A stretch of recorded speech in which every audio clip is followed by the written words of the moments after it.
Hey guys, welcome to another episode of the Vinyl Den, your channel for record collecting by record collectors. I'm Nick. It's Tuesday, time to talk about some new releases coming out this Friday, October 20th. There's a little over 600 albums coming out. I got 15 on my list for this week. There's a bunch of links down below. Make sure you go check them out. There's links for the Vinyl Den Facebook group, for the merch page, for the Spotify and Apple Music playlist that we put together every week, and of course the Patreon page. Make sure you go check all that out. If you enjoyed the episode, make sure you give me a thumbs up. Hit that subscribe button down below. Make sure you hit that notification bell so you're notified every time we release new episodes.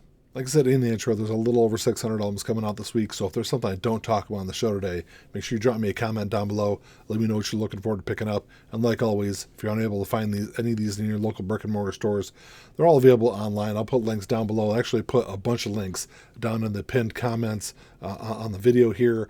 You know, of my expanded list for the week. There's generally around 30 to 40 titles coming out for the week that I'll put links down there for. For me this week, I think the big release is going to be this new Blink-182 album, One More Time. This is their 9th studio album. There's a bunch of different variants going to be available. I know there's an indie exclusive version. There's an Amazon exclusive. I think total there's 10 or 11 different copies. It's going to run you about $36 online. This is their first album with Tom DeLonge since Neighborhoods was released back in 2011. I've definitely been looking forward to this album for a year now since the first single was released. They've released 5 songs off of it, 5 of the 17 tracks. A couple of them I think are really good. So I'm definitely interested to hear the whole album together, but it's definitely one I've had on pre-order now for a year now, actually. But so you got that one coming out. And then another one that I'm really looking forward to. This is Rival Sons' Lightbringer. This is their new album. It's also their 9th studio album. There's a black version of this, and there's also a yellow version that's going to be available for this album. It's going to run you about $19 online. Their first album that came out earlier this year, which was a Dark Fighter. Yeah, Dark Fighter. It's a great album. It's one of my favorite albums of the year so far, so I'm definitely looking forward to this new track. I've loved everything I've listened to from Rival Sons. They're definitely one of those bands that, over the last, I'd say 6 or 8 years, they've released so many great albums. I've loved everything that they've done so far, so it's definitely one I'm going to grab this week. You also got the new album from the Rolling Stones coming out this week. This is Hackney Diamonds. This is their 26th studio album, at least here in the U.S.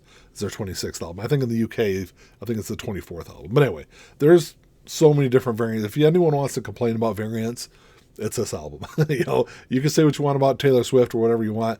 There's 40 different variants, at least 40 different variants of this album. They're going to be available. So, because they did a variant for every single one of the Major League Baseball teams here in the U.S. So that's 32 different covers right there. So, lots of different variants. It is kind of crazy, but it's a gimmicky thing. I know it's more people have kind of gotten into that. But so this is their first album since the death of Charlie Watts. This is also their first album of all new music since I think 2005. So it's one that, to be completely honest, I haven't been a huge fan of their albums since the early 80s. So it's definitely one I'm going to stream before I decide if I'm going to grab it this week. And then you've also got Salt-N-Pepa, Very Necessary. This was released back in 1993. It was their 4th studio album, celebrating its 30th anniversary. It's a double LP. It's going to run you about $33. It was a huge album when it came out. This is the album that had Shoop on here, and then I think What a Man was the other huge track that was on this album. So it's I'm not the biggest fan of it, but if I can grab it a little bit cheaper, maybe I'll grab a copy. Couple of really great jazz albums coming out this week. They're both part of the Blue Note Classic series, which the Classic series and the Tone Poet series, I've discovered so many great albums over the last couple of years, especially with this Classic series, because they tend to be cheaper. They're normally under $30, whereas the Tone Poet series, you're kind of pushing upwards to $40 with those releases. So I'm definitely looking forward to both of these releases. The first one you get is Art Blakey Mosaic, first released back in 1962. So in 1961, you had Lee Morgan and Bobby Tibbons both left the Jazz Messengers. So Art had to go out and kind of put together a new lineup. And this started a kind of a string of some really great albums for Art Blakey and the Jazz Messengers. A great lineup on this album for sure. You've got Wayne Shorter, Freddie Hubbard, Curtis Fuller, Cedar Walton. This is all mastered by Kevin Gray from the original analog tapes. It's going to sound absolutely fantastic, just like all of the Blue Note Classic series and Tones Poets series releases do.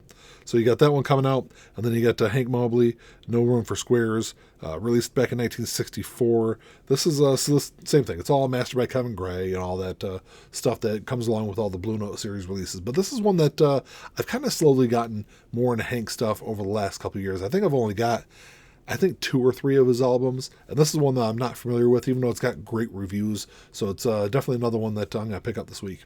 There's a reissue of Exile and Guyville coming out from Liz Phair this week. This was first released back in 1993. It was her debut album. It's a double LP. It's on purple vinyl. It's going to run you about $36 online. The thing I didn't realize about this album, first off, I haven't listened to this thing in probably at least 20 years. So it's definitely an album I need to go back and revisit. I know there's a couple of big tracks on there, but it's one that kind of has largely kind of flown under the radar for me for a long time. The thing I didn't really realize until probably within the last several months is the idea behind this album is it's kind of supposed to be a track by track response to Exile on Main Street by the Rolling Stones, which I thought that was kind of cool. And like I said, I need to go back through and listen to it again and kind of see how it kind of fits in all that. But, it's a big album. I know when Rolling Stone did their, I think it was like the top 500 albums of all time back in 2020. This one was, I think, number 56 on that list. So, there's a lot of people out there who really love that album. I think it hasn't been available on vinyl for a while now. So it might be a good one to grab this week. And then you've also got Devo, 50 Years of De-Evolution. This is a new compilation. So this is 1973 to 2023. So it kind of spans the 50-year, the 50-year career of Devo. So you got 25 tracks. They're all newly remastered across 2 LPs. It's going to run you about $40 online. It's got all the big Devo tracks that you expect to be on here. And it also does have some kind of deeper cuts on here too. So it's, for $40, it's probably Devo's definitely one of those bands that I'm probably good with a greatest hits compilation. So this might be one I might grab this week. Another new release is coming out this week. This is Lighthouse by Duff McKagan, his third solo album. It's going to run you about $45 online. And, of course, Duff is known as the bassist for Guns N' Roses and Velvet Revolver, and he's done some other stuff over his career also. And as much as I love both of those bands and a lot of his work on all their albums, I haven't really checked out any of his solo stuff. I don't remember hearing any of his solo songs so far. So I definitely need to go back through, not only check this one out when it's released, but also his first 2 albums. Got some great names on here, though. He's got guest appearances from Slash, Jerry Cantrell, and Iggy Pop on here. Like I said, $45. It's a little steep for me, so I'll at least stream that one and check it out this week. And then you also got Goo Goo Dolls live at the Academy, New York City, 1995. This is recorded at the Academy Theater, like I said, 1995. Really kind of like right at the moment that, I think it was right around the time that name got really huge. So it was like early on in their career.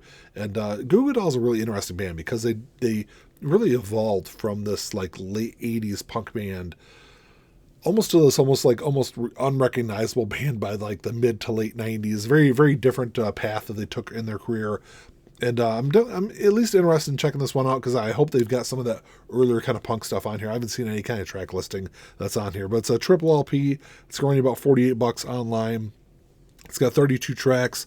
And this is the cool thing about this release is it's not only the concert, it's also the warm up that they did was an acoustic warm up. They had some like contest winners there that they did this little show for. And that's kind of cool. That's included on this live album. Like I said, if it's available on streaming, I'll check it out and listen to it this week. You also got 3 reissues coming out from Katy this week. And this can be available a couple of different ways. There's 3 standard albums that are going to be released, and then there's also a box set. The box set's going to be on colored vinyl and on black vinyl. It's going to be 2 different versions.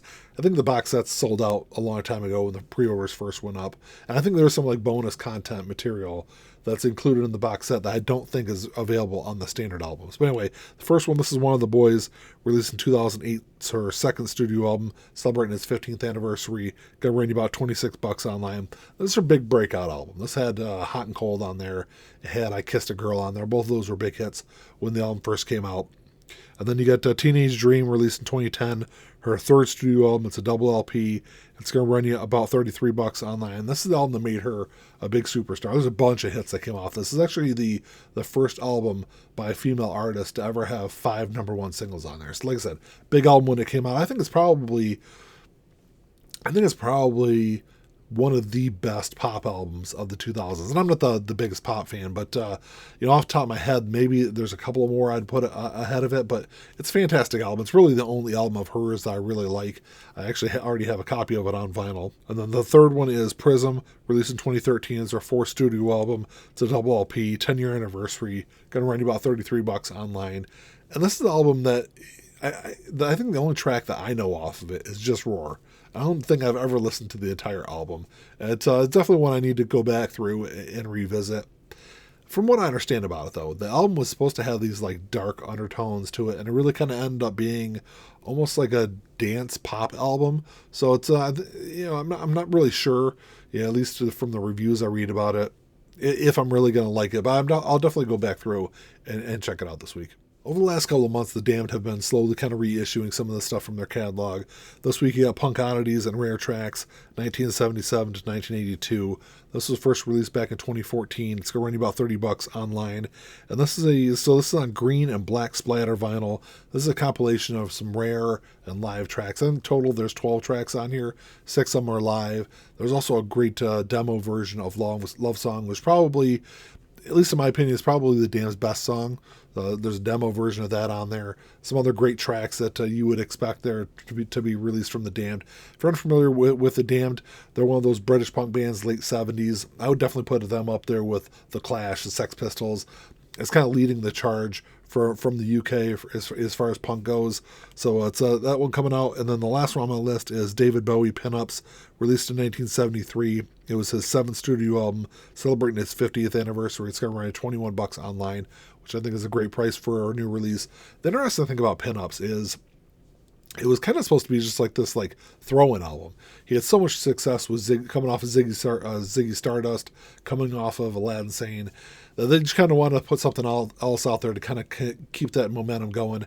And it's ended up being a kind of a classic David Bowie album. It's all cover albums. It's all cover tracks of stuff that was really influential to David Bowie in the 60s, and some really good tracks on there. It's one that I haven't listened to.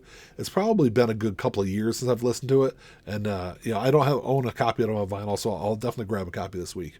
Well, that's all I got for you today, guys. Thanks for checking the show out. Make sure you drop me a comment down below. Let me know what you're looking forward to picking up this week. I think it's going to be a great week. Of course, I've got multiple copies of the new Blink album on pre-order. I won't say how many copies I've got on pre-order, but several of them. I've definitely got the new Rival Sons album on pre-order. To be honest, I've got the Katy Perry box set on pre-order also. So I've got that coming. I'll definitely stream the new Duff McKagan album. I'll definitely stream the new Rolling Stones album also, and a couple other things I've got. I'm kind of on the fence about, but let me know what you guys think. If you enjoyed the episode, make sure you give me a thumbs up. Hit that subscribe button down below. That's all I got. Until next time, keep on spinning. Peace.